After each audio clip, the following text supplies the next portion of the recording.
Bom dia, queridos irmãos. Graça e a paz do Senhor Jesus Cristo seja com todos vocês.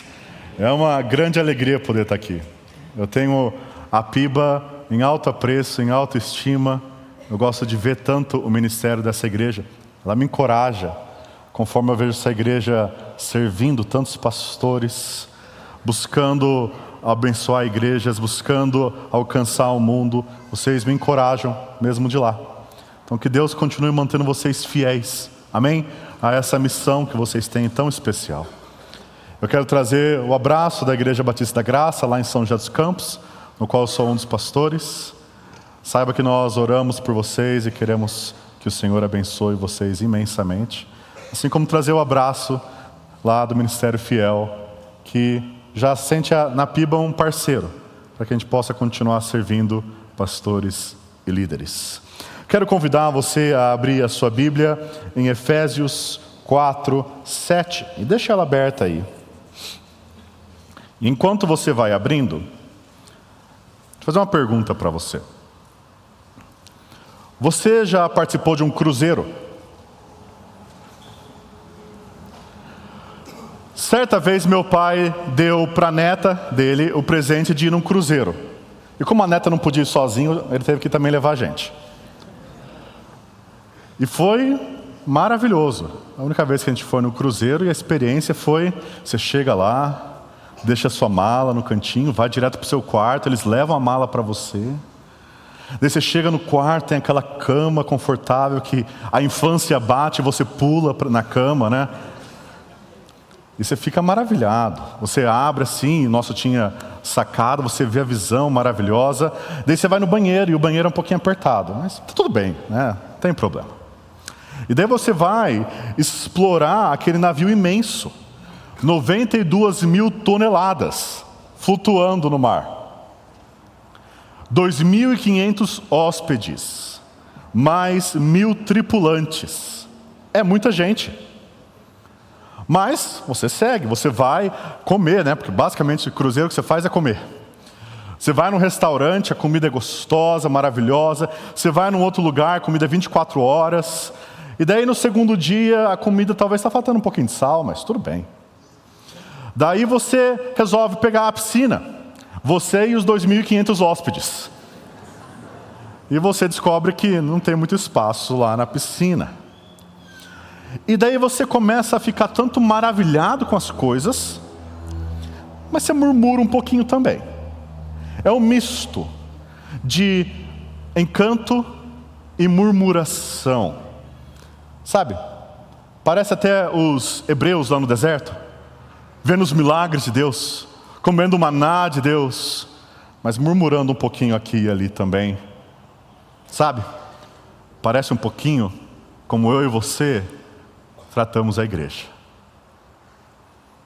Maravilhados com muitas coisas abençoadas que Deus dá, mas murmurando um pouquinho também de coisas que a gente acha que podia ser diferente.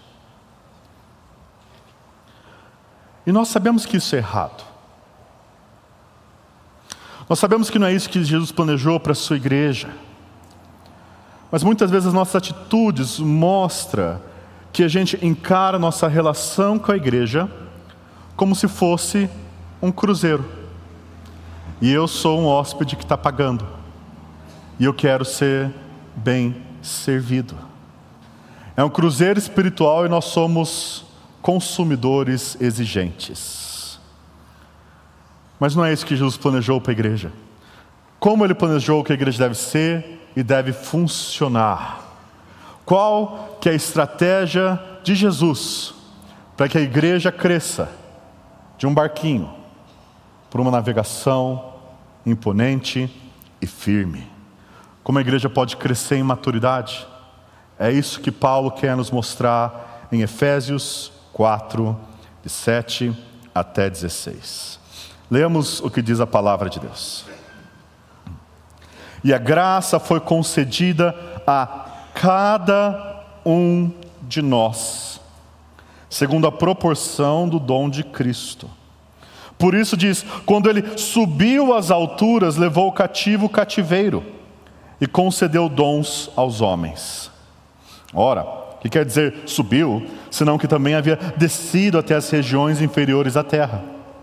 Aquele que desceu é também o mesmo que subiu acima de todos os céus, para encher todas essas coisas. E ele mesmo concedeu uns para apóstolos, outros para profetas, outros para evangelistas, outros para pastores e mestres, com vistas ao aperfeiçoamento dos santos, para o desempenho do seu serviço, para a edificação do corpo de Cristo, até que todos cheguemos à unidade da fé e do pleno conhecimento do Filho de Deus, à perfeita varonilidade, à medida da estatura da plenitude de Cristo. Para que não mais sejamos como meninos, agitados de um lado para o outro e levados ao redor por todo o vento de doutrina, pela artimanha dos homens, pela astúcia com que induzem ao erro. Mas, seguindo a verdade em amor, cresçamos em tudo naquele que é a cabeça, Cristo, de quem todo o corpo, bem ajustado e consolidado pelo auxílio de toda a junta, segundo a justa cooperação de cada parte, efetua o seu próprio aumento para a edificação de si mesmo em amor. Como que a igreja pode navegar mares turbulentos de falsos mestres, de heresias? Como a igreja cresce em maturidade? É o que o nosso texto nos responde. E eu quero investigar esse texto com vocês em 3 pontos: o perigo de navegar à deriva, o plano de navegação e o papel de cada tripulante. Então, bem fácil você lembrar o perigo, o plano e o papel de cada um de nós. Vamos começar com o perigo de navegar à deriva. Atravessar um oceano, gente, não é algo fácil. Aliás, se tem uma coisa que dá medo num cruzeiro, é quando você à noite sai, vai lá em cima e você olha aquela imensidão de água. E a única coisa que você pensa é, ainda bem que eu estou nesse barco, porque se eu estivesse lá fora, já era. Atravessar o oceano da vida é perigoso. E existem perigos externos e perigos internos. Veja o versículo 14, sobre os perigos que existem.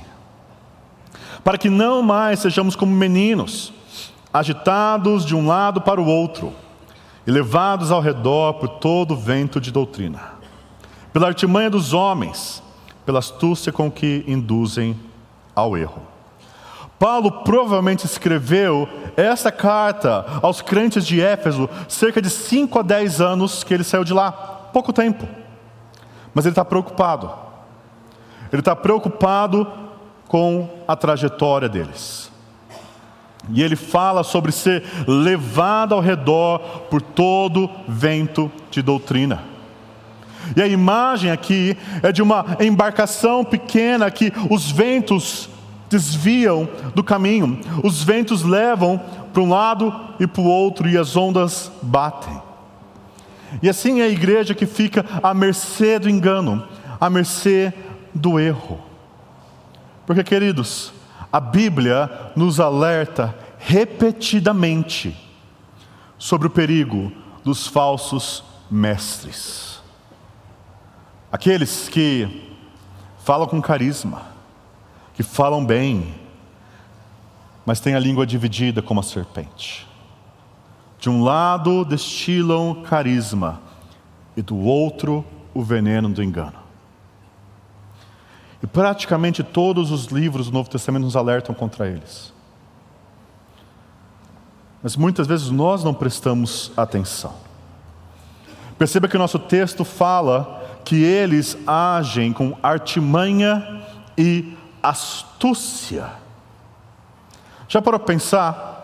O herege nunca vem com uma placa: perigo, heresia. Seria mais fácil, né? Ele não vem assim. Ele vem agradando, ele vem elogiando, ele vem com palavras doces, ele vem como a maçã tão bela dada à Branca de Neve, mas que era venenosa. É assim que os falsos mestres agem. E tudo que ele precisa fazer como um falso mestre é desviar você 1 grau da rota. Porque 1 grau da rota de um navio muda totalmente o destino que ele vai parar.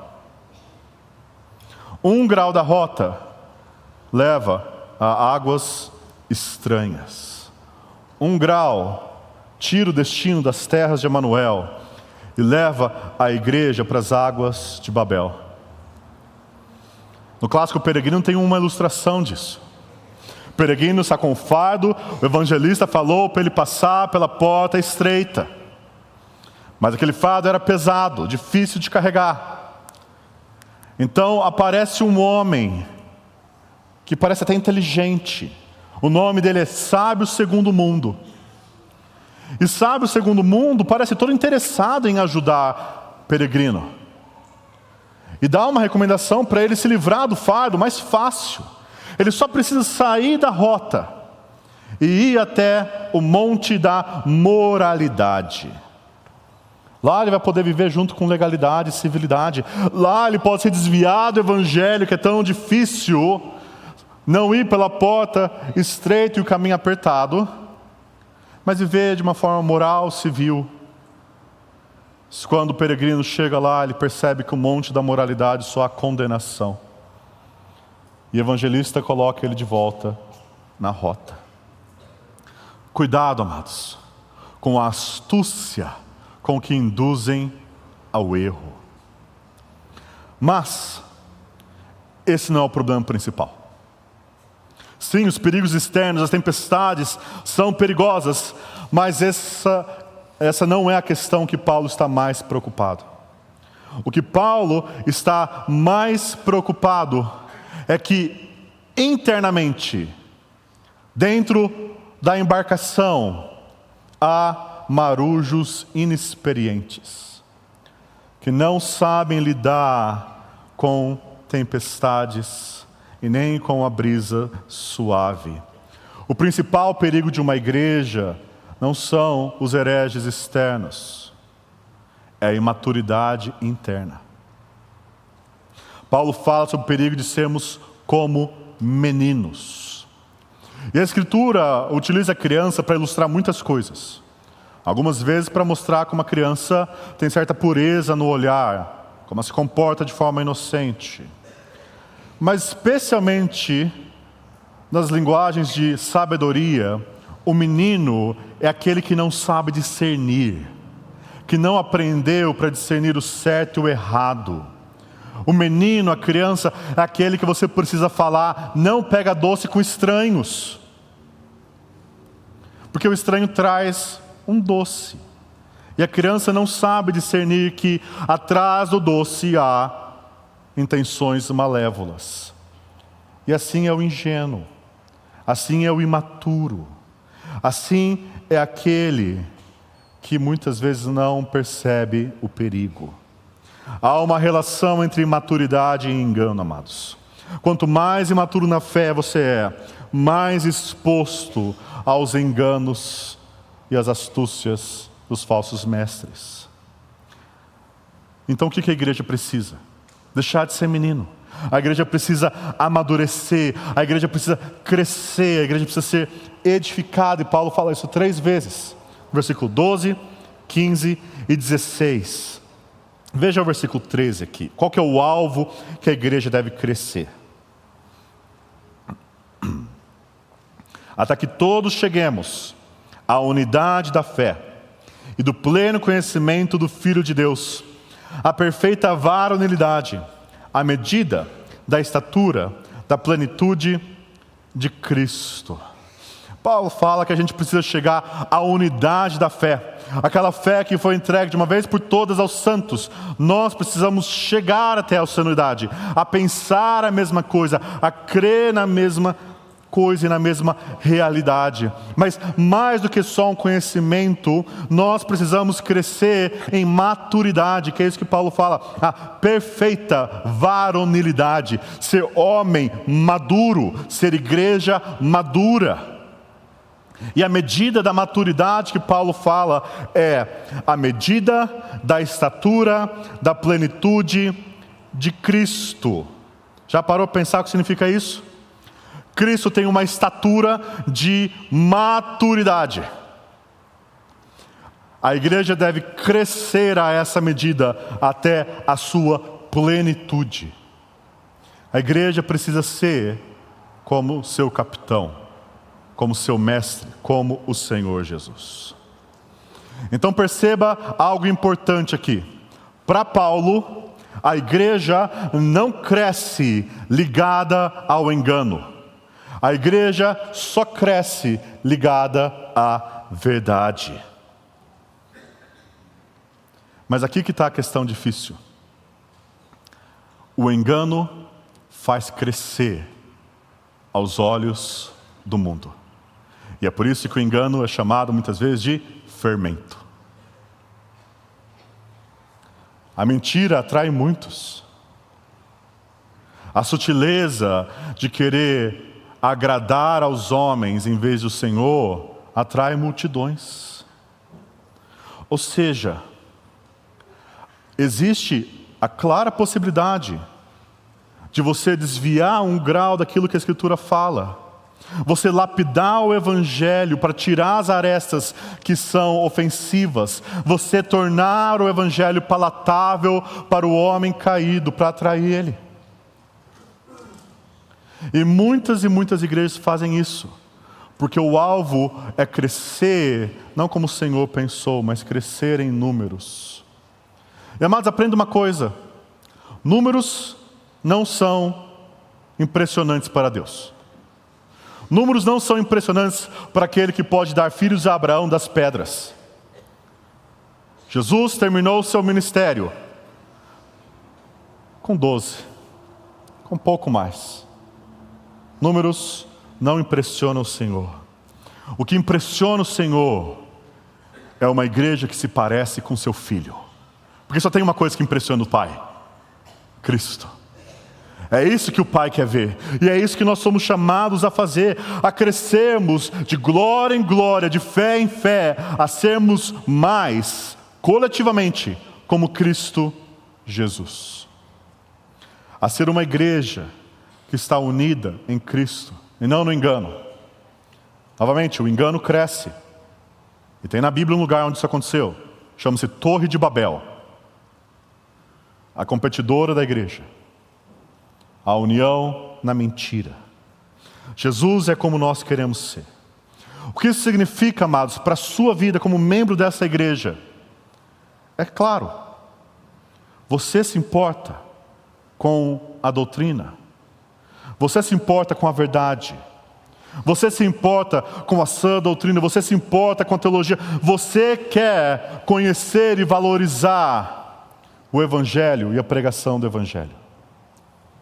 Você se deleita no fato de que nesse púlpito, domingo após domingo, a palavra é fielmente exposta. Você durante a semana se nutre para crescer na sua maturidade, no seu conhecimento de Cristo Jesus. E você está preocupado com a ovelha mais fraca, se ela está fazendo a mesma coisa?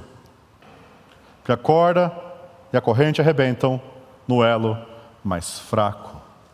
Satanás sempre busca aquele que está sozinho e fraco.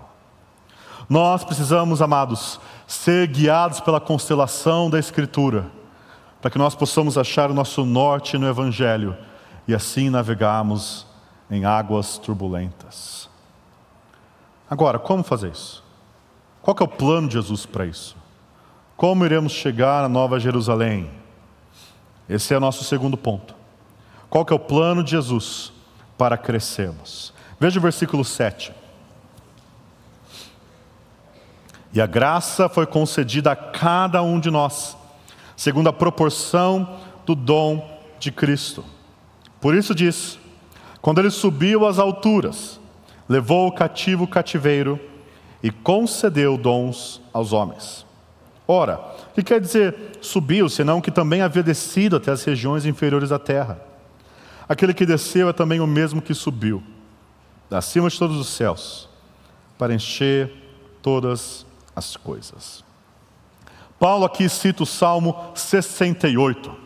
E esse salmo é interessante porque o salmista olha para a vitória que Deus teve no passado, e então ele olha para o futuro, certo de que Deus irá vencer também. Deus irá novamente libertar os cativos. O Deus que levou os israelitas do Egito para Jerusalém, novamente salvaria o seu povo. E Paulo vê nisso, obviamente, o cumprimento em Cristo, aquele que realmente leva o povo de Deus de volta para o seu lar. Esse texto nos aponta para a vitória final de Jesus na cruz, porque Ele é aquele que desceu, Ele é o Deus homem que desceu e que subiu. E é interessante que raramente a Escritura fala de Deus subir, porque Deus já está lá, nos céus. Então toda vez que Deus vai interagir com o homem, Deus desce e visita. Mas aqui Deus sobe. E Paulo se pergunta, como que sobe sem antes descer? Então Deus desceu. Quem é aquele que desceu? Senão Cristo Jesus, perfeitamente e verdadeiramente Deus e verdadeiramente homem. E quando Ele desce, Ele conquista e Ele vence e Ele toma o cativeiro para si. Aquelas pessoas que estavam debaixo da opressão do maligno, Ele os liberta e leva consigo. Paulo fundamenta o plano de crescimento no Evangelho, de Cristo vitorioso. Mas Cristo é um vitorioso tão generoso que Ele compartilha dos seus espólios. E por isso que fala, e Ele deu dons aos homens. Na sua crucificação Ele liberta o cativeiro, e na sua ressurreição e ascensão Ele compartilha da sua vitória e traz capacitação. É aqui que Paulo, no começo de Efésios, diz que nós fomos abençoados com toda sorte de bênção espiritual nas regiões celestiais em Cristo. Jesus envia o seu Espírito para capacitar de forma sobrenatural a sua igreja, segundo a proporção do dom, para que a igreja seja edificada. E os primeiros dons que Paulo destaca estão no versículo 11. Veja. E Ele mesmo concedeu um para apóstolos, outro para profetas, outro para evangelistas e outros para pastores e mestres. E se pergunte, o que todos esses têm em comum? O que apóstolos, profetas, evangelistas, pastores e mestres têm em comum? Todos eles são ministros da palavra. Todos buscam edificar a igreja através do ensino e da pregação de Cristo e do Evangelho. E perceba o que esse texto está falando. Que esses homens são dons de Cristo. São presentes de Cristo para a igreja. São chamados a pastorearem debaixo do sumo pastor a igreja de Cristo. E essa é uma responsabilidade enorme, amados. E um privilégio enorme. É uma grande responsabilidade. Quer saber quanto? Pense o seguinte. Você pensa que você é uma pessoa fácil? Pessoa tranquila, sem problemas. Fácil de lidar. Agora imagina que numa igreja tem uns 20 de você. Uns 50. Talvez uns 700. Ou mais. Esse é o desafio do ministério. O desafio do ministério é lidar com almas vivas, com pessoas nas suas alegrias, nas suas dores, nos seus pecados. E isso, amados, é algo importantíssimo. Porque os pastores foram dados como presentes para ministrarem. Por isso que Hebreus fala para a gente não ir contra eles, não tornar o trabalho deles desgostoso e difícil. Então minha pergunta para você é: você se faz uma ovelha fácil de ser pastoreada? Ou você é aquela ovelha que guarda o problema até que basicamente só Deus para trazer uma solução mesmo, porque já está feia a coisa? Ou será que você é aquele que não quer incomodar o pastor? Ou será que você é aquele que se esconde e se afasta de pouco em pouco? E ainda pensa: o pastor não me ligou essa semana, nem percebeu que eu faltei no culto. Será que nós nos tornamos facilmente pastoreáveis para ajudar aqueles que Jesus deu como dom? Que Jesus deu como presente. Uma igreja saudável valoriza, encoraja e facilita o ministério de pastores mestres. Mas tem mais do que isso. Veja o versículo 12. Veja o trabalho dos ministros da palavra que Deus deu. Qual trabalho eles têm? Com vistas ao aperfeiçoamento dos santos, para o desempenho do seu serviço. Com vistas ao aperfeiçoamento dos santos. O papel de pastores e mestres é aperfeiçoar os santos. O que é esse aperfeiçoar?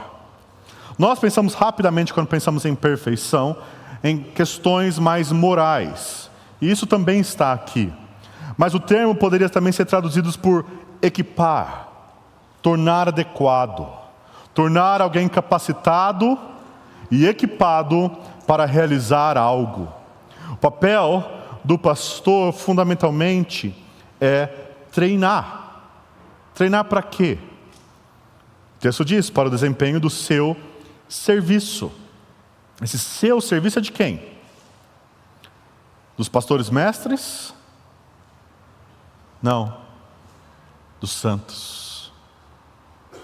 E essa expressão serviço aqui é interessante, porque ela é a mesma que diaconia, ela é serviço, é a mesma forma como traduz ministério na Bíblia. O que esse texto nos diz é que você tem um ministério para o qual seu pastor foi chamado para te treinar. Agora, não é muitas vezes assim que a gente vê um pastor. Quando pensamos em pastor, a figura que nós temos, obviamente, é do pastor, que vai cuidar da ovelhinha cega, que não sabe para onde está indo, que cuida da ovelha fraca, das quais eu sou a principal.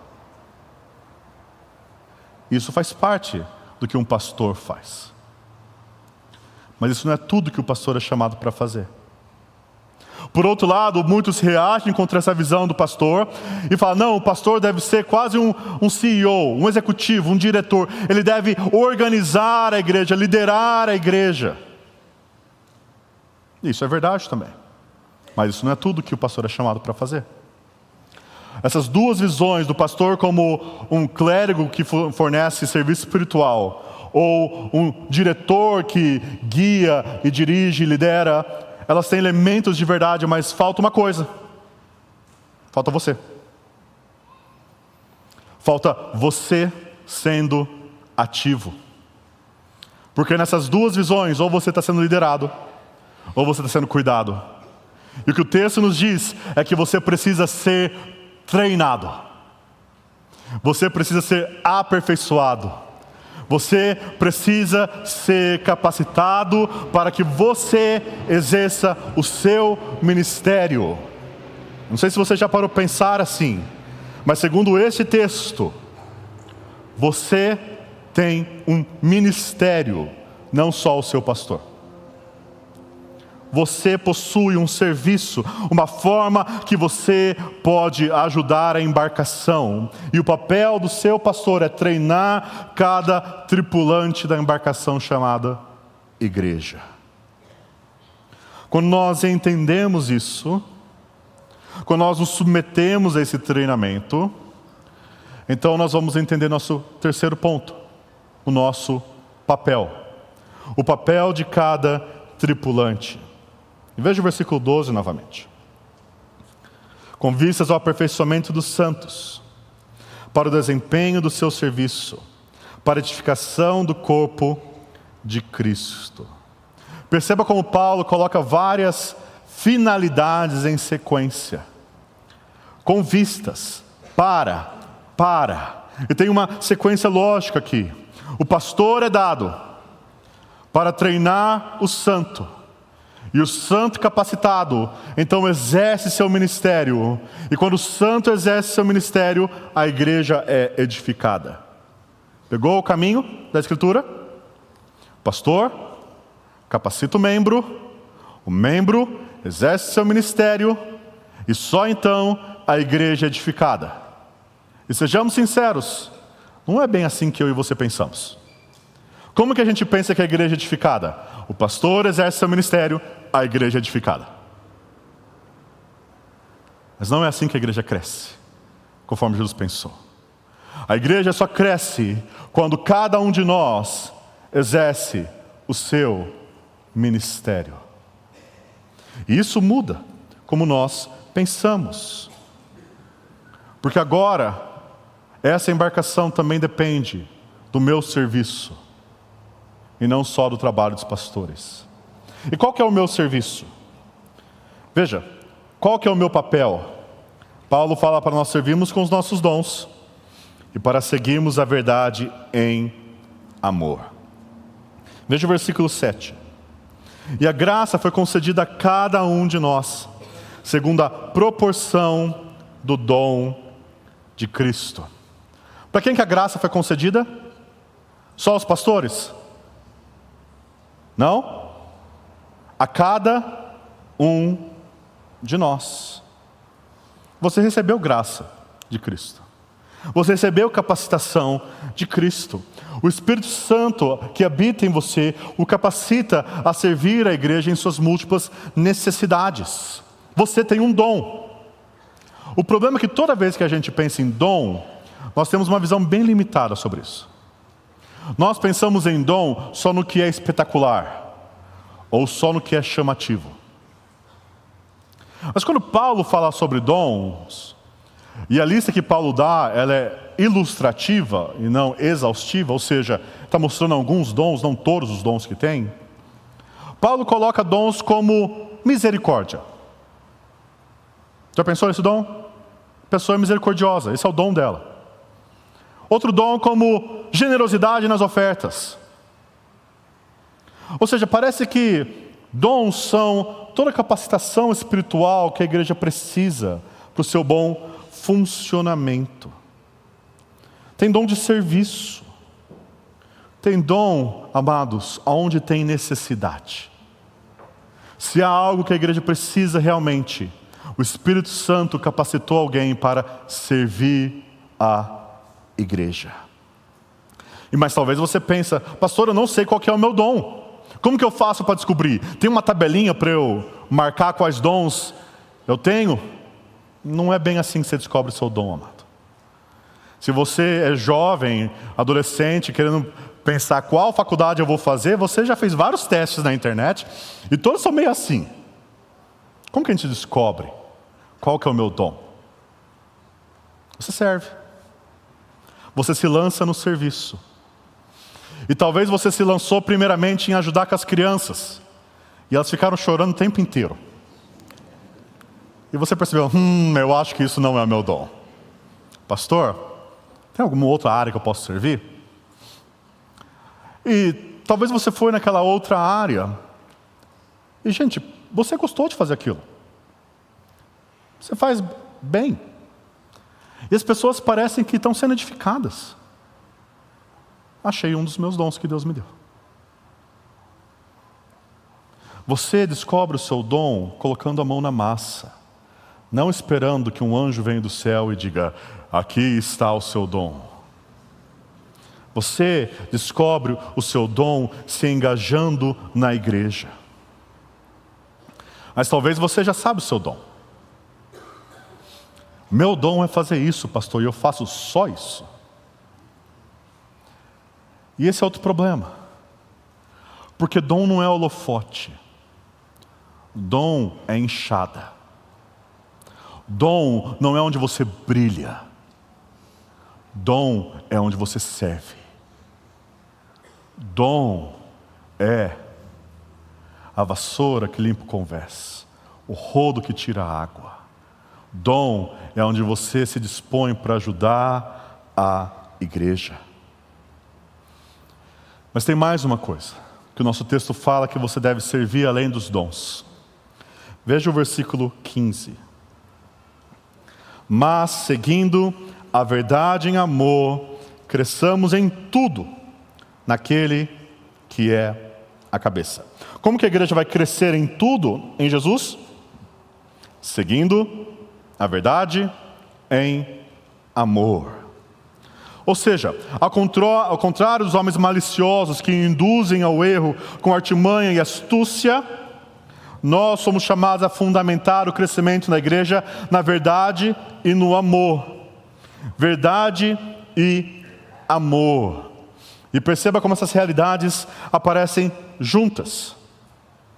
Mas na igreja normalmente tem os irmãos da verdade e os irmãos do amor. Os irmãos da verdade são aqueles lá, não, correta doutrina, vou falar mesmo, doa quem doer. A verdade a todo custo, a paz se possível. Já os irmãos do amor são aqueles lá que, não, meu irmão, deixa disso, vamos trabalhar junto. O saber ensoberbece, o amor edifica. E Paulo olha para essa situação onde a gente divide a verdade e amor, ele fica atônito. Como que a gente ousa separar aquilo que Deus uniu? Verdade e amor devem seguir juntos. Segue na sua vida junto?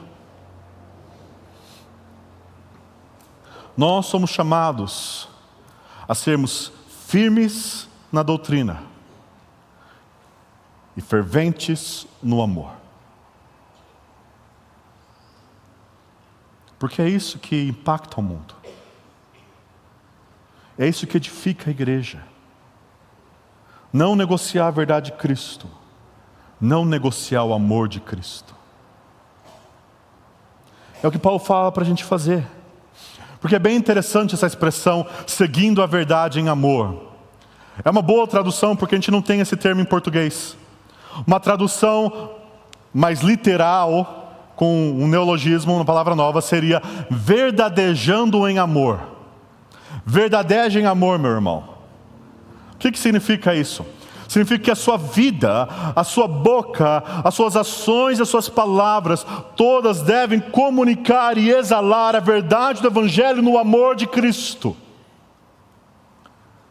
Tudo o que você faz deve comunicar isso. Agora para pensar algo interessante. Se a igreja é edificada na verdade e não nós devemos nos opor ao engano, e se você é chamado para verdadejar, para comunicar a verdade em amor, eu tenho uma outra notícia para você. Você não só tem um ministério, você tem um ministério da palavra. Eu, pastor? A Escritura nos diz que todo cristão é chamado para ensinar um ao outro e aconselhar um ao outro. Nós somos chamados a comunicar a verdade de Deus uns aos outros. O pastor tem o ministério da palavra de uma forma especial e separada para isso, mas não exclusiva, amados.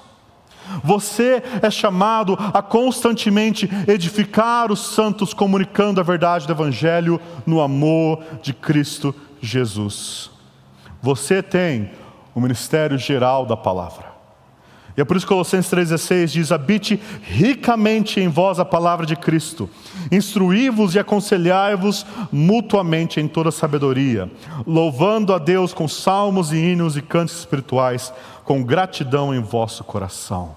A forma da palavra de Cristo habitar ricamente nesta igreja é quando cada membro verdadeja em amor. Cada membro comunica a palavra em amor. cada membro está se instruindo e se aconselhando, trazendo o Evangelho e trazendo o amor de Cristo um para os outros. Mas daí você fala: pastor, eu não sei fazer isso. E daí eu volto ao meu ponto 2 para você. Ótimo, seu pastor foi dado para você, para te treinar para isso. Seu pastor foi dado por Cristo para a sua vida, para treinar você a exercer melhor o seu ministério do dom e o ministério geral da verdade em amor. É para isso que eles foram dados.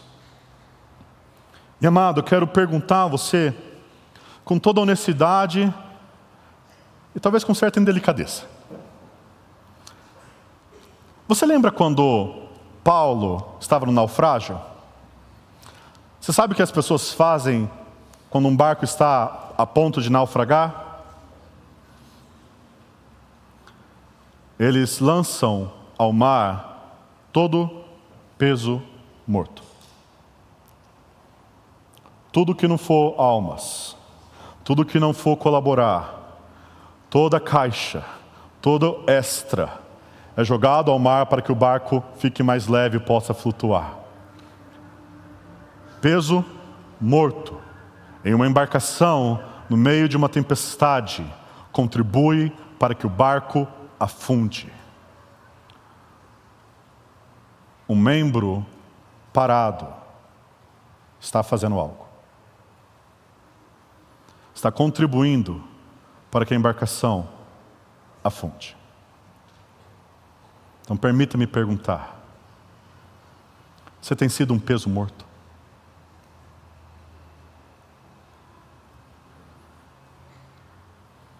Ou você é um tripulante engajado, servindo, ativo? Será que nós conseguimos quebrar o princípio de Pareto na igreja, pelo poder do Evangelho, onde 20% dos membros fazem 80% das coisas? Será que nós conseguimos entender que todos nós fomos chamados para trabalhar para a igreja de Cristo? Todos nós fomos chamados para crescermos e não sermos majuros inexperientes, para nos submetermos ao treinamento dos pastores e para servirmos com nossos dons e com a palavra de Deus, no amor de Deus. É isso que nós somos chamados para fazer, amados. Sabe o que isso significa na prática? Significa o seguinte: que quando tem alguém doente, a primeira coisa que passa na sua cabeça é: vou avisar o pastor para ele visitar. A primeira coisa que passa na sua cabeça é: eu vou amar. Eu vou tomar a iniciativa. Quando você vê que um irmão está distante, faltando aos cultos, você avisa o pastor, mas sua primeira iniciativa é mandar uma mensagem no WhatsApp e tentar marcar um café com ele. Você não se afasta do problema, você se lança ao problema. Deixa eu dar uma ilustração na igreja que eu estagiei lá nos Estados Unidos, do pastor Mark Dever. O pastor Mark Dever recebeu um pastor Reju, que se tornou pastor de aconselhamento lá. E o pastor Mark Dever disse uma coisa bem clara para ele: se daqui 5 anos você estiver fazendo o mesmo número de aconselhamentos que você está fazendo hoje, você falhou no seu ministério. O seu alvo não é só aconselhar. O seu alvo é treinar a igreja a aprender a aconselhar. Ok. E Deepak entendeu a missão, treinou membros, e um dos frutos foi bem marcante disso. Deepak estava aconselhando, esse pastor estava aconselhando uma menina que já várias vezes tinha tentado suicídio. E certa noite ela tentou de novo. E é aquele cenário típico da vida de pastor. Alta noite, seu celular toca. Você já começa a suar frio. Você ouve a ligação. Você se troca correndo, você pega a sua Bíblia, você se lança no seu carro, você começa a dirigir, começa a orar: Senhor, me dá graça. Me ajuda a saber o que falar, Senhor. O pastor faz isso também, viu, gente? Não se engane. E daí quando o pastor chegou lá, ele bateu na porta. Quando ele abre a porta, algo inusitado. Aquela menina que tinha acabado de tentar suicídio estava com outras 2 moças jogando Uno. Ele ficou sem entender muita coisa. Aquelas 2 moças que também estavam auxiliando aquela menina ficaram sabendo da tentativa de suicídio. E a primeira atitude delas não foi se esconder, não foi pensar, eu não sei o que fazer, não foi pensar esse problema do pastor. A primeira atitude delas foi verdadejar em amor, e elas pegaram no carro, correram, foram falando ao Senhor no meio do caminho: Senhor, me ajude a falar que eu não sei. Chegaram lá, leram a Bíblia com aquela menina, oraram com ela, e agora estavam distraindo ela jogando Uno. Quando nós entendemos nosso papel como tripulantes, nós nos lançamos no desafio em vez de correr dele. Nós nos engajamos no ministério em vez de terceirizar ele. Porque Jesus não nos deixa terceirizar o ministério da igreja para profissionais, porque um pastor não é um profissional. Pastor é quem irá treinar você para o seu ministério. E é por isso que Paulo conclui no versículo 16, resumindo tudo isso: de quem todo o corpo, bem ajustado e consolidado pelo auxílio de toda a junta, segundo a justa cooperação de cada parte, efetua o seu próprio aumento para a edificação de si mesmo em amor. Todo o corpo, toda a igreja, bem ajustado e consolidado, um crescimento ordenado, consolidado pela palavra de Deus, com o auxílio de toda a junta, do trabalho dos ministros especiais da palavra, segundo a justa cooperação de cada parte, efetua o seu próprio aumento. Quem faz a igreja crescer, meu amado? E você aprendeu bem na EBD infantil, você vai falar: Deus. Amém. Mas não é bem isso que nosso texto fala. Quem faz a igreja crescer, segundo Efésios 4,16? A justa cooperação de cada parte efetua o seu próprio aumento. Se você está aqui hoje e você sempre viu a igreja como um bando de hipócrita, se em vez de ver uma igreja que seguia a verdade em amor, você viu uma igreja cheia de ódio e mentira, quero que você saiba que essa não é a igreja de Jesus Cristo, não como ela deveria ser. Eu quero falar para você que um barco, mesmo que não perfeito, é melhor estar dentro dele no oceano do que fora. E se você não está em Cristo hoje, eu quero convidar você a entender que Jesus liberta os cativos do cativeiro. E que se você se arrepender dos seus pecados e crer nele, você pode fazer parte do povo de Deus e encontrar a salvação de Cristo. E se você já encontrou a salvação em Cristo, se você já se tornou membro de uma igreja, eu quero desafiar você, amados. Quero desafiar você a pegar no rodo, a colocar a mão no trabalho, a chegar ao seu pastor e dizer uma das frases que mais vai encorajar o dia do seu pastor: pastor, me treina para eu servir a igreja. Se engaje, porque a justa cooperação de cada parte é que efetua o crescimento da igreja. Vamos orar.